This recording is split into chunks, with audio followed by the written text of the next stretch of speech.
Virus comes from the family of coronavirus, which includes other viruses such as MERS and SARS, as well as the milder variants causing common cold. The medical consensus at this moment is that the novel coronavirus is more transmissible but appears less deadly than SARS. Evidence suggests that the rate of human-to-human transmission of this virus appears to be higher than that of SARS. For now, the evidence also suggests that transmission is mostly via droplets. What this means is that the virus is carried within droplets emitted from an infected person over a short distance, such as when a person coughs or sneezes. If these droplets come into contact with the eyes, nose or mouth of an individual, directly or indirectly through hands that have come into contact with these droplets, the individual may become infected. To clarify, there is no evidence currently to suggest that the virus is airborne. There are other viruses, such as the chickenpox, which can easily be transported via air currents and do not require droplets to contact the eyes or nose. The novel coronavirus is not in this category of viruses. The novel coronavirus could also transmit through surface contact. Let me explain. When a person sneezes or coughs, the droplets fall onto the surfaces of tables and chairs, and the virus may remain alive for up to a few days. When someone else touches the surfaces of these tables and chairs, the virus can be transferred to his hands, and if he then rubs his eyes or nose without washing his hands, he may become infected. So we should wash our hands.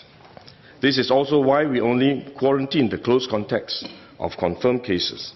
For more transient contacts, such as individuals that the confirmed cases may have walked past in malls or hotels, the risk of transmission is low. For coronavirus generally, the person is most infectious when he is displaying symptoms, or what you call symptomatic. And this is likely to be the case for the novel coronavirus as well. There is evidence of limited spread from a person without symptoms during the incubation period. However, this form of transmission may be uncommon and has so far involved isolated cases only. At this point, the evidence still points towards higher transmissibility when the person is displaying symptoms.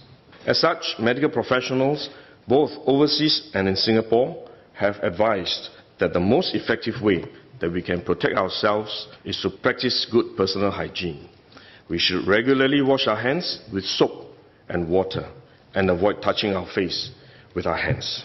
These may sound simple, but actually they are very difficult to do because all of us touch our face all the time. Even at a meeting when we have on this ministry task force, while I was speaking, I was touching my face until Minister Lawrence Wong nudged me with his elbow and said, "Stop touching your face."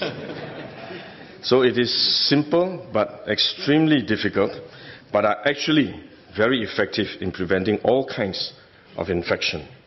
Potential infection from asymptomatic persons, in fact, is less likely to be from coughing or sneezing directly because they don't have symptoms. They are not sneezing or coughing, but more likely by touching contaminated surfaces, for which masks offer no protection. Wearing a mask when we are well often gives us a false sense of security instead, and we are more likely to touch our faces when we constantly adjust our masks, which is one way the disease spreads.